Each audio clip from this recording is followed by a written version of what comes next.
I'll be going through a magazine or watching TV and I'll point out a girl to my daughter and ask her, do you want this to be Daddy's new girlfriend?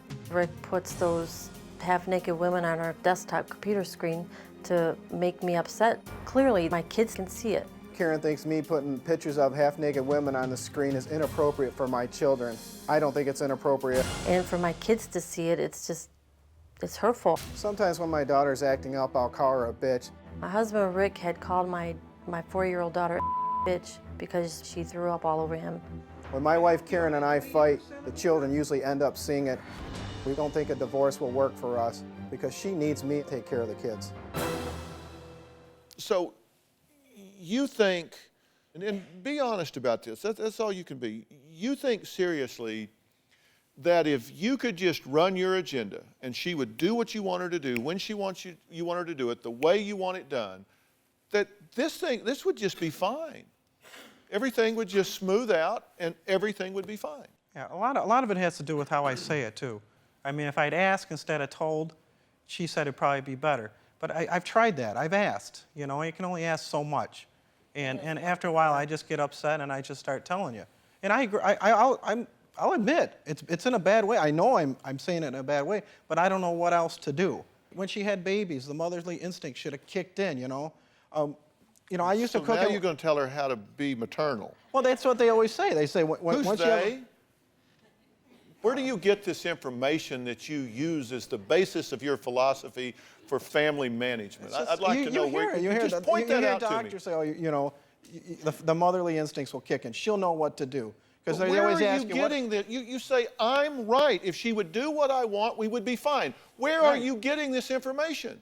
From myself. Okay, so you're just relying on your own understanding that the way to motivate somebody is to demean them and put them down. And I assume your theory is that they'll feel so bad that they'll say, I don't want to feel this way, so I'm going to do better. Well, I don't mean to do it. I just don't know what else to do. What do you mean you don't mean to do it? How do you accidentally call your wife a fat whore and a fat pig? Come on. Whoops, I just meant to say good morning, honey.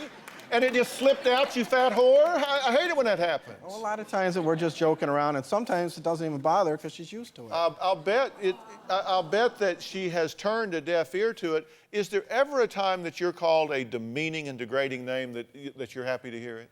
No, never. Is there ever a time that you're happy to hear it? Never. It's very hurtful. Okay, here's the question I said I was going to ask you. You said, I guess really I am arrogant. I just know I have standards. I know I'm right.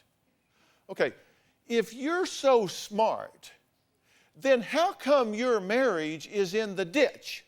If you're so smart, if you've got this all figured out, if you're a great leader, if you're a great manager, if you're a great inspirational figure, then how come you are so in the ditch? I wouldn't say I'm an inspirational person. I don't know what else to do. Like I said, I've tried to show her, I mean, I'll cook something. Answer my question, okay? Answer my question. You told me how smart you were, so apparently you understand an interrogatory statement when you hear it. That was a question. If you're so smart, how come you're here with your wife beat down so bad that she can barely speak up for herself? Because she wants help. She wants help, and I agreed to come on and see if we can get help. Because we need help, obviously. Do you need help? I think I need more help than she does. But you brought her here to fix her. You brought her here because you thought I could fix her. I was hoping it'd be a 50-50 thing. If I took you in the kitchen, okay, which you have all organized the way you wanted, I'm sure. Oh, yeah. And I got a blender and I put it on the cabinet and I put your hand down in it and hit the button to turn it on, what would you do? I'd react. Yeah, okay. Pull my then when hand I away. said, okay, come back over here, I want you to put your hand in there again, would you do it? I wouldn't even come close to it. No, why? Because that doesn't work. Right. That doesn't get you what you want. It would seem to me that anybody with function above the brainstem would recognize when something doesn't work, you do something else. Do you have a story or a question for me? Click the link in the description and tell me what in the world is going on.